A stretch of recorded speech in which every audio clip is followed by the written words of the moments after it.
Okay. Uh, Hello everyone. Good morning. So, in last couple of classes, we have covered multiple topics on how we can handling files in C++ or how we can working with files in C++. And we have already covered that the different methods of how we can opening a file, closing a file by using constructors. Then how we can opening a file, closing a file by using open method. Okay, that means by the help of which we are able to open multiple files simultaneously. And we have also covered last class about the command line arguments. Okay, how we can use command line arguments in C++ and how we can give how we can open files and or close files or doing operations on files through the by giving the inputs of the file name as a command line inputs. Okay, so in the last class uh, that was the last topic regarding command line inputs. So I would like to just discuss that simple topic once again because I have found that most of you couldn't understand the command line arguments clearly. So especially the lateral one. So those who didn't understand what I have discussed in the last class, clear your concept in today's class. Then after completion of that discussion, then I would go for the discussion of another two method, a special method that is write method and read method, or write function, read function, by which we are able to read and writing a class object, okay, file name as a class object, that we will see. So let me tell you the most basic command line argument concept. Like C++ also has some special features like command line arguments by which we are able to provide some special arguments within the main function, some special arguments within the main function. Everyone listen very carefully. And those command line inputs or command line arguments is working like an input in another way. So in C or C++, how many kinds of input process we are seeing? I mean, how many ways we can give input in our program? Two ways we have already seen. The first one is by giving input at runtime, at compile time.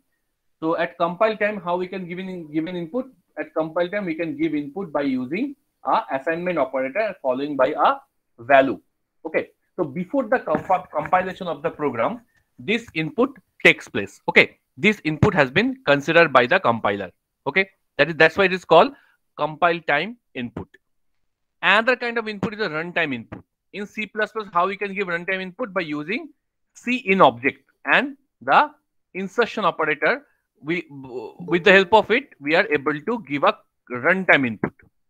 Okay, we have to declare the variable first, and then that variable input we can take at the time of execution of the program or at the time of running time of the program. So you can say we can take input in this way by executing our program, then by pressing the execution of a program, then it is demanding the input from your end by blinking the cursor. Then you can give input 10 and then it will do the other operations, right? Now the problem is that what is the other way of giving an input? Is there any other way, but is there any fastest way of giving the input apart from these two kind of way of giving input, compile time or the runtime? Yes, there is one way, one more way. It is one of the fastest compared to the other two to give input or to consider the input during the execution time of the program. And this input is called command line inputs, or this input can be given with the help of command line arguments. Okay. And this input has been given not before the execution time, not after the execution time. Compile time input has been given before the execution time. Clear? Runtime input has been given after the execution time. Okay, that means after pressing the execution button. But this argument, this command line argument type of inputs is given in between this before execution and after execution. In some time between before execution and after execution. That means while you are selecting the command line inputs or given the inputs of the command line here in such a way, okay, that means you are giving the input and your input will be considered at the time of invocation of the program, while the program is invoking, not executing, not compiling. Okay, so after compilation, before execution, the invocation occurs. So at the time of invocation of your program, this compile time, this command line arguments input has been considered. Okay, so that is the another way of giving input. Clear? Now these command line arguments are generally two types. Both types are necessary, mandatory to use as a argument within the main function to provide a command line input. The first type is an integer type argument, which is called argc, which represents as argument counter. So it will count how many number of arguments you are passing, and this number of argument must be separated by blank space or delimited by blank space. Okay, we will see. Next kind of argument is called vector argument or character pointed to an array. Character type array pointed to that array, and which is called argument vector argv. So it has a values like argv of 0, argv of 1, argv of 2. So this number of position and this number of position of this character pointed of array store the value in the form of characters. Okay, so while you are printing this array, you can either print the array in the form of character array, or you can print the array in the form of strings. Okay, now first come with the concept of argc. Argc means argument counter. So how we can set the argument, I have already shown that. Go to the execute. In case of Dev C++, each and every software has its own way of setting the arguments, command and arguments. In Dev C++, you will go to the execute button, then go to the parameters button, open this one, and this is the text box has been given to set the arguments. Right? The text box has been given to set the arguments. Now, in this case, suppose I am giving two arguments. Suppose the first argument I have given 12, then give a blank space, and then give a second argument 25. So this is argument number 1, this is argument number 2. Then I have save it. Press OK, that means save it. Now, if I want to access argument number 1 and argument number 2, if I want to access,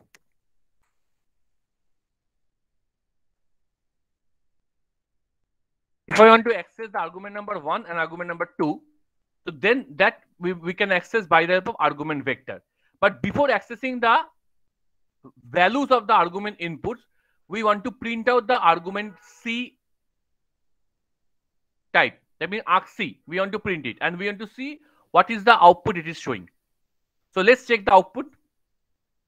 I am providing two arguments. So the argument C is showing 3. That means always the argument C is showing one argument added with the actual number of arguments you are giving. Okay, always one argument increases on the actual arguments you have given. So I have given two actual argument as a input. But sir, why? Yes, I'm telling it. And the next case, suppose I am giving 3 arguments. Okay, so what output it will show? The argument counter showing 4. So always it is a very true fact that argument counter is always showing a one extra argument than the actual number of arguments you are giving. Why it's so? Because the first argument will be considered a by default argument. The first argument is a by default argument, which will nothing but the file address space as well as the file name of your program.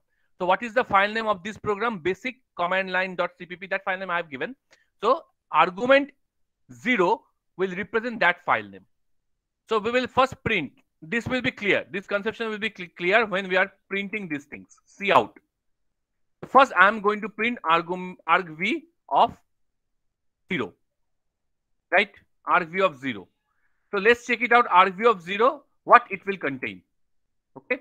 Argv of 0, what it will contain. So it will print only the argv of 0. This is the entire argv of 0. But only the first argument value of argv vector. That is nothing but the total address space and the name of your file, of your program file, basic command line.exe. Okay, so this is a default one. If you want to change these things, you are not able to, or you are not allowed to change these things. It is always a default one, and argv of 0 is always containing the address path of your source file as well as and the file name. Okay. Now if I want to print argv of 1, I am not deleting it. I am printing the next two arguments, argv of 1 and argv of 2. Why two arguments? Because in the parameters I have set two arguments. Oh, I have set three arguments. Then we will print one more.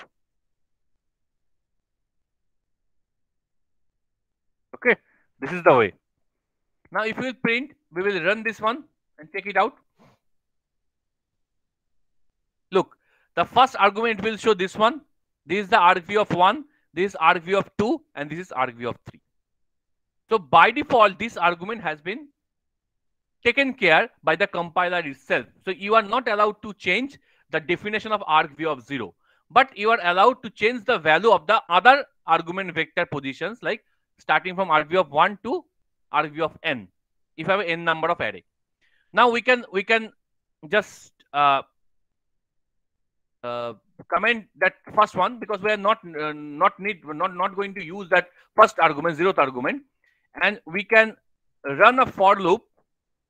We can run a for loop to starting from 1. The for loop must be starting from 1. Why it must be starting from 1?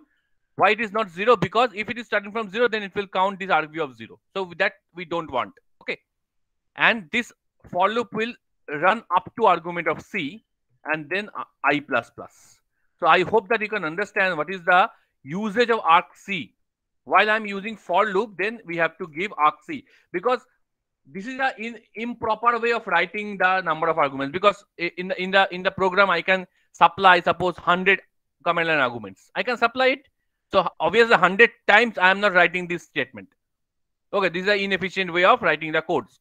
So here the efficient way of writing the code, that we have, instead of writing individual time this argument, we are running the for loop, repeat the for loop for argument c number of times, and we will use the for loop variable argv of I here to print all the arguments. The same result you will get here. If we print it, let's check it out.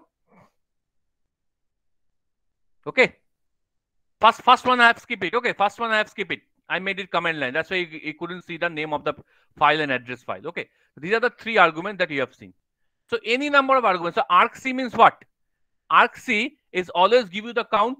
That means 4. So I less than argc means I less than 4. That means 3. So 1, 2, 3. So starting from argument 1, then argument 2, then argument 3. Up to this, is it clear to everyone?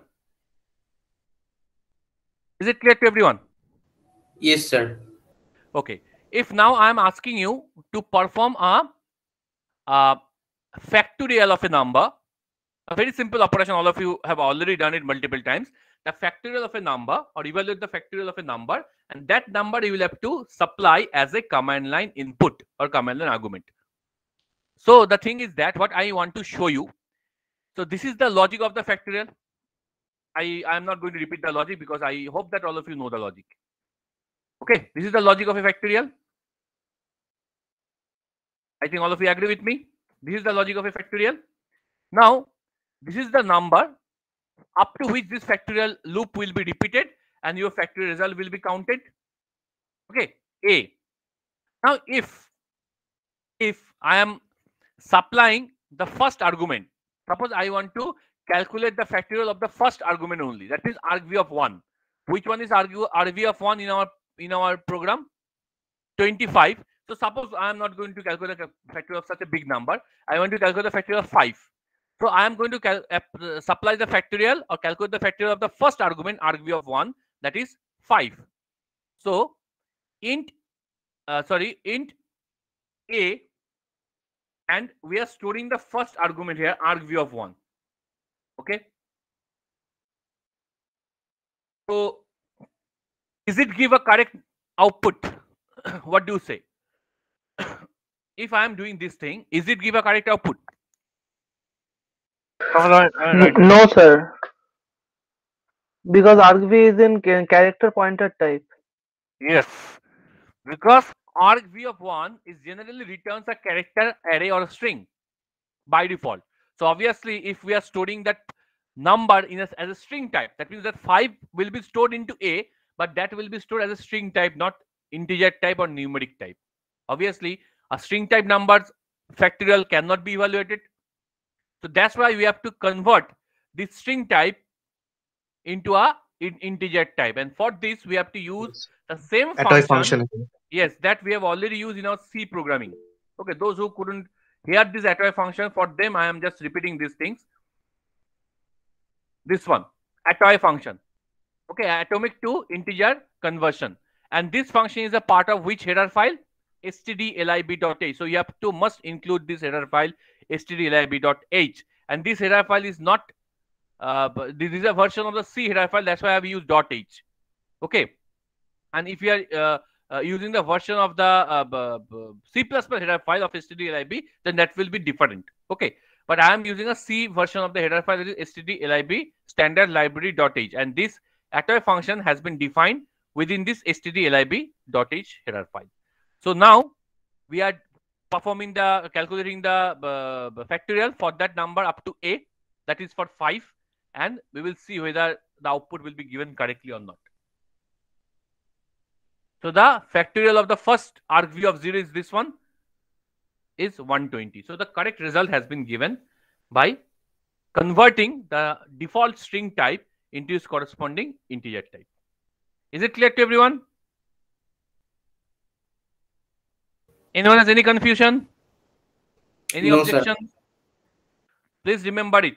Okay, the regular candidates have already we have already done it in C program, and just making a revised one. But for the lateral people, okay, and the BCA people, I have already discussed these things. So if please remember it, this command argument is one of the very important thing. Okay, and it is a 99% sure that the on-campus interview, the interviewer must ask this question. Whatever language you will say as your favorite language, maybe Java, it may be C, maybe C++.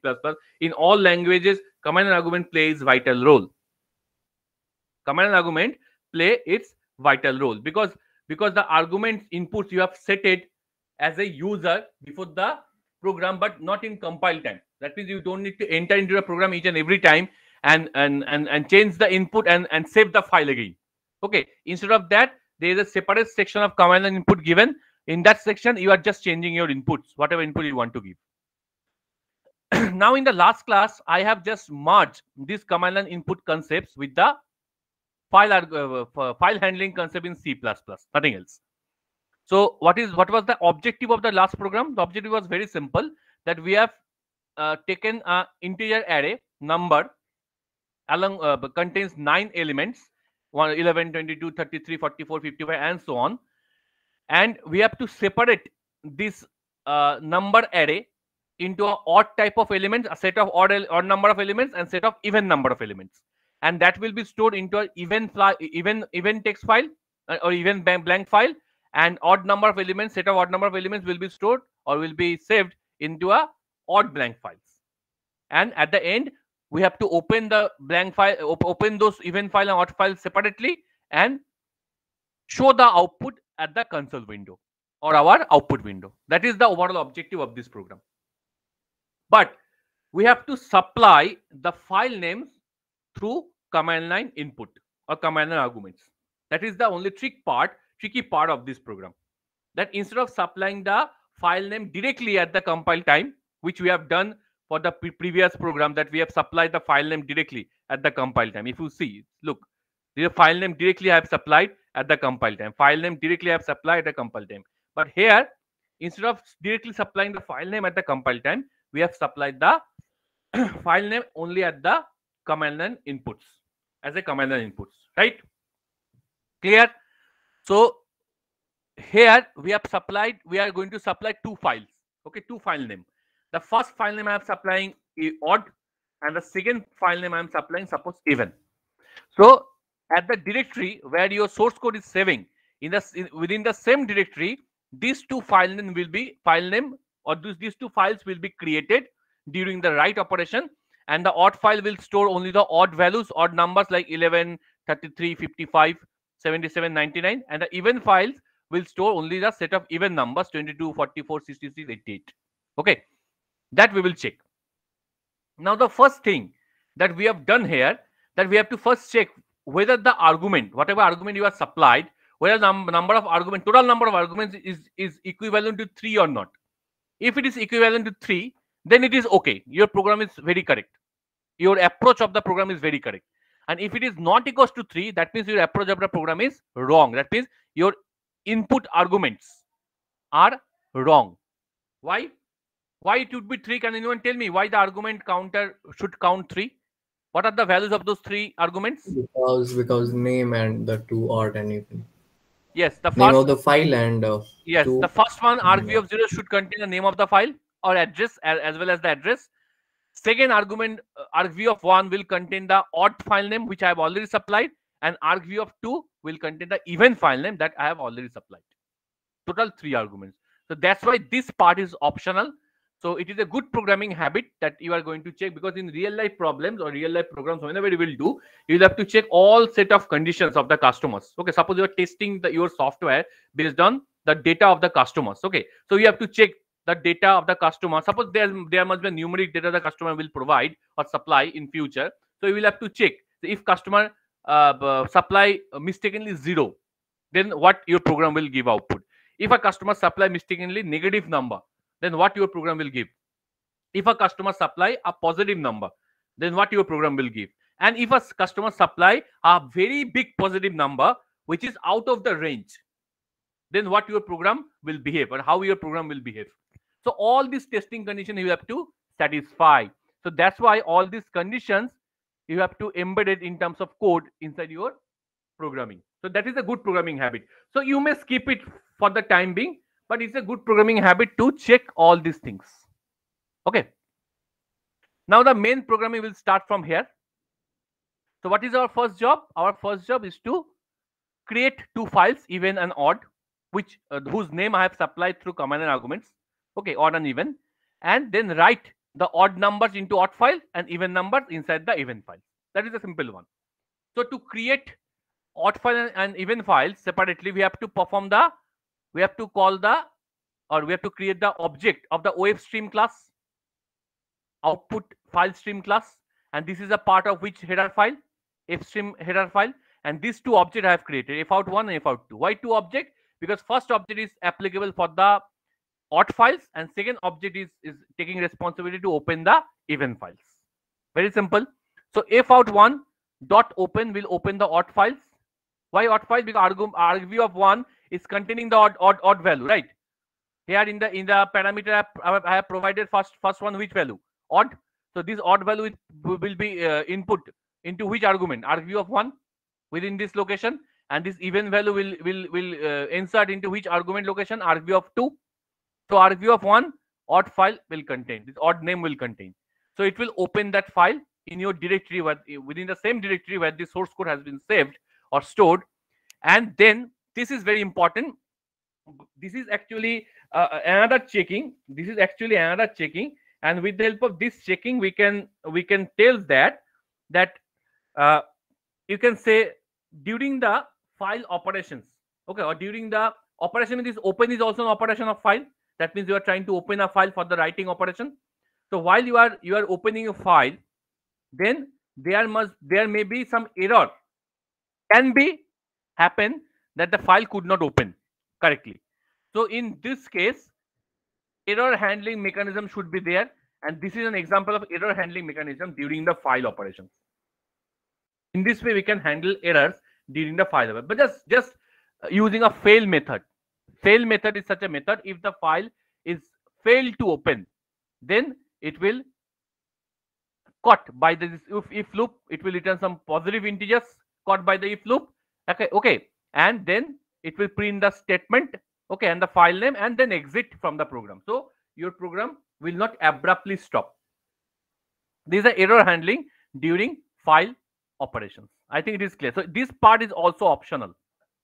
Okay, it is not mandatory, because there is a very less chance that the 99% chance the file will open correctly, create correctly. There is a 1% chance that file will create any kind of error, okay, during opening. Now suppose after you have opened the file successfully, there is no error, then we will open a second file whose name is even through the argument vector 2, okay, and the object that will help us, that is fout2. Okay, both are object of the OFStream class. right? Again, the fail error checking will be handled for the file 2, that means for the even files. That was for the odd files, error checking, and this error checking for the even files. Okay, these two are optional. Now this one, this is the actual logic that all of you know how we can find the odd numbers and even numbers. So if a number is divided by 2, and if its remainder is 0, then it is a even number. And if remainder is not 0, it has some value, it will generate any kind of remainder, then it returns a odd number. That is the concept. Okay, so if the remainder is 0, then it returns the even number, and if the remainder is not 0, then it returns the odd number. So that will be applied on this number array, entire number array, which we have taken as input. So how we can apply? Just run a for loop starting from 0 to 9. For each and every element, this if loop will run, and if any one of the element returns a remainder 0, that element will be stored, that number will be stored into the file pointer object, that is fout2, which will points to which file? fout2 points to which file? Even file. So it will store into the even file. In the similarly, in the else part, the the odd numbers will store into the object or into the file streaming object fout1, which will points to which file? Which will points to odd file. Okay, and that will be repeated for all the 9 numbers of this number array. Okay, then after that the file close operation will be happen. So up to this line, if you execute your code, you will see 2 files will be created, has been already created. One with the name of even, another with the name of odd. So within even file, even numbers has been written correctly, and another with the name of odd. Now within odd files, we will check whether the odd numbers has been written correctly or not.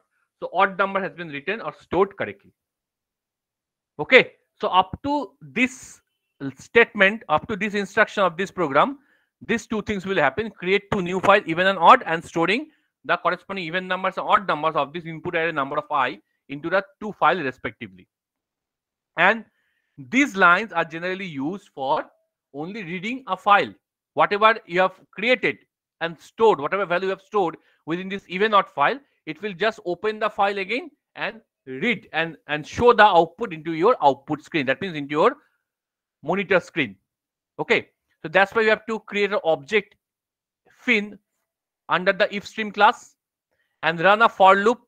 Look, these things I have already shown in the previous program, starting from argument 1 to argument counter C. I think all of you understood these things, and this will be applied, this open function will be applied through this fin object on individual argument. Argv of I means argv of 1, that means for odd file, and argv of 2, that means for even file. And then it will write the contents at the output window. Okay, at the console window. And each and individual character will be outputted into the output window. Okay, ch means each and individual character will be this actually write the file name into the output window. Okay, and this actually write the contents of the files. This do while loop is mainly using for writing the contents within the file, each and individual character. Okay, here character means those 11, 99, this will treat like a character. Okay, and then after completion of this one, we will simply close down the object of this file fin. So if we run this code, we'll get the similar output that we have seen by opening the file into Notepad separately. Okay, the similar output we have seen here at the console output window. So this is all about the command line arguments. Is it clear to everyone? Has anyone any doubt, any kind of confusion? Is it clear to everyone? Very clear, crystal clear? Give me a response. Yes, is it sir. clear to Yes, everyone? sir. Yes, sir. Anyone has any kind of doubt? Lateral people, is it clear to you? Yes, sir. Yes, You sir. have to practice whatever program we have done till now. Whatever program in C++, all program can be done by taking inputs through command line arguments.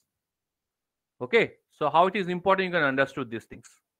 Okay, so today I would like to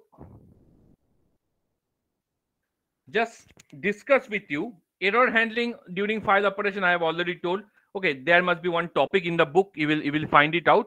So this is nothing but that fail method which I have already shown to you in the error handling, right? Now, read and writing method. What is the job of read and writing function, or read and write functions, or read and write method? Okay. So the function write and read, unlike the function put and get method, handle the data in binary form. That you have to understood. Read and write method is mainly used to handle the data in binary form. Okay, if you have a binary file which store a binary data within it, so you can handle the data in a binary form. Not only binary number, but a binary data the file must store. The file can store any integer number that will be converted into binary, and this write and read method will handle those files into binary form. This means the values are stored in the disk file in the same format in which they are stored in the internal memory. Okay, so internal memory and disk file storing contents format are different. Okay, but if we use a write and read method, then the same binary form will be used to store inside the disk file. Disk file means hard disk, and the same binary format it is used to store the same contents in the internal memory. So format will not be changed. This is the advantage of using write and read method. The same binary form we are using to store in both disk file as well as inside the internal memory. Internal memory means your RAM. So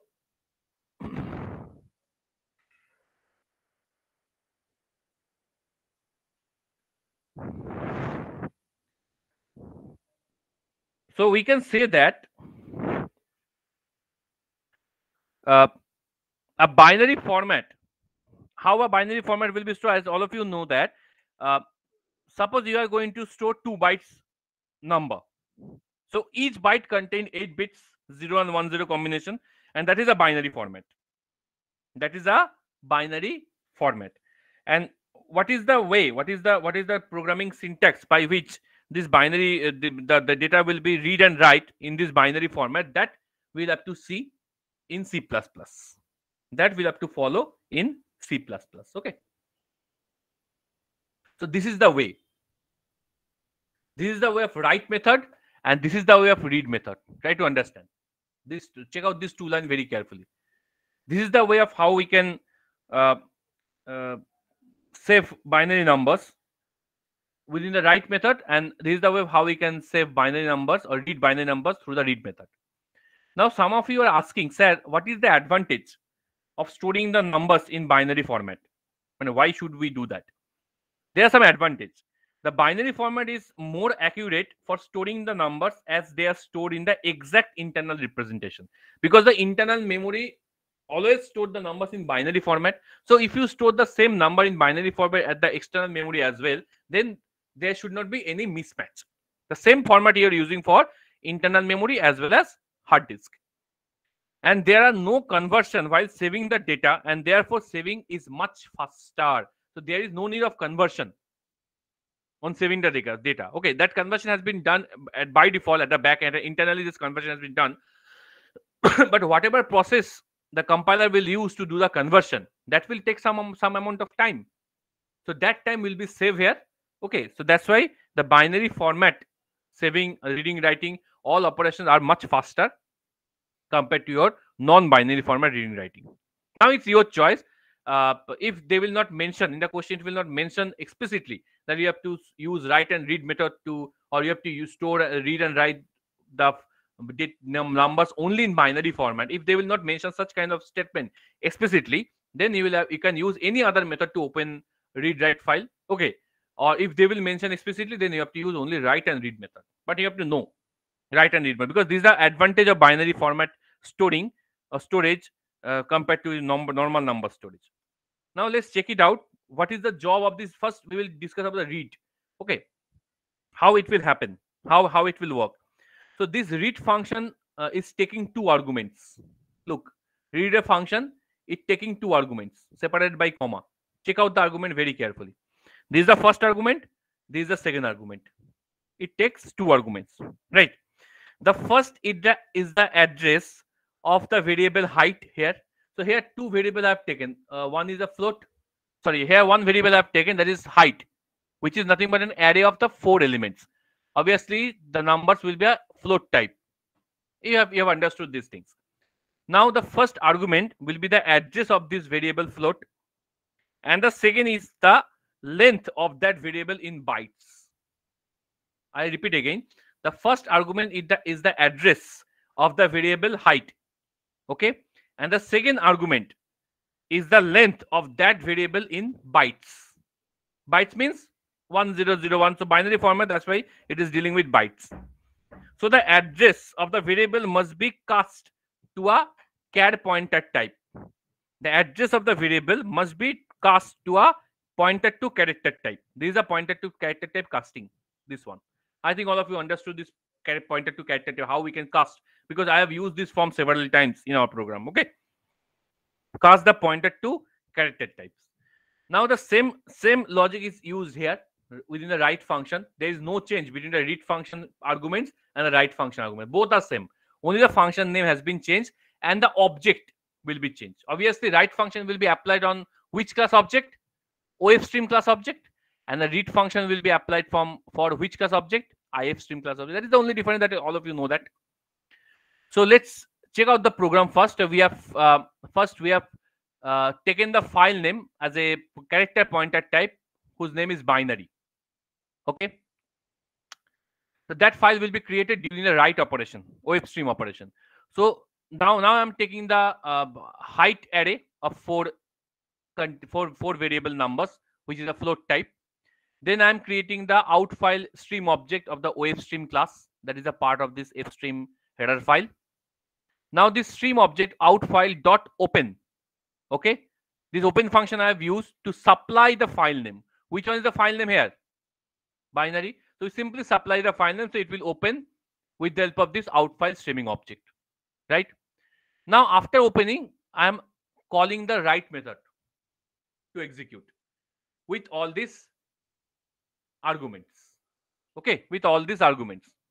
Now after the write method will execute means this will be written clearly on this binary file. So after closing this operation, that means we have created a binary file with the name binary, and we have written all these things inside that file.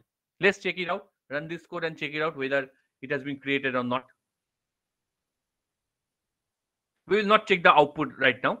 We'll just check it out whether the file name with the binary has been created. Look, the file name with the binary has been created.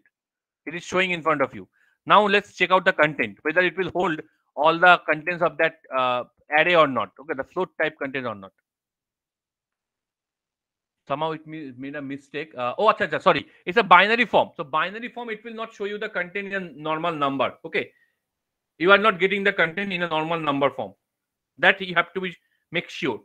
Okay, without binary form, you are getting the content in the form of numbers, but it's a binary form. So we are not concerning about that one. So we have to print it as a output in the console window in a number format. Okay, so to do that, what we will do, we will actually here I have run a for loop from I equal to 0 to less than 4, and I have within this height array where I have assigned 0 for all the 4 elements. Okay, now I am going to create a in-file streaming object of the IFStream class. Open that file again, binary file again, same file name, and read the file, the height contents. Read the file of the height contents. Okay. Now I have run a for loop, and these two are the that manipulators. I think all of you remember these things. Manipulators concept that I have applied here. These are the function of the manipulators. Okay, these are modes of the manipulators. Okay, a group of the manipulators, and I think all of you know. And this set W is also a manipulator for the 10 widths. Okay, and this the height will be printed here in file.close. So here this is optional. You may use manipulator, you may not use manipulator, is your choice. But I have used manipulators to get the output in a good format. So if we run this one, so we will see that the output, whatever output we will get, that is equivalent to that input which you have provided here. Okay. And look, some spaces are given. Why the spaces has been used? Why this unnecessary spaces has been given? Because I have used that manipulator set W of 10. So these are total 10 bytes. So that's why some blank spaces are given for setting the width of this character type. Okay. So this is the use of read and write function. I will show you in the next class. I will show you the use of read and write function as a class object. As a class object, we have to create a class. Okay. Then we have to take some data type or take some data variable of that class, and how we can use read and write functions to on those class object to write into a file and read from a file. That I will show you in the next class. So is there any confusion in this program? Is it clear to everyone? Anyone has any confusion? Is it clear to everyone, this program and its output? Yes, sir. Sir, one more thing, like for binary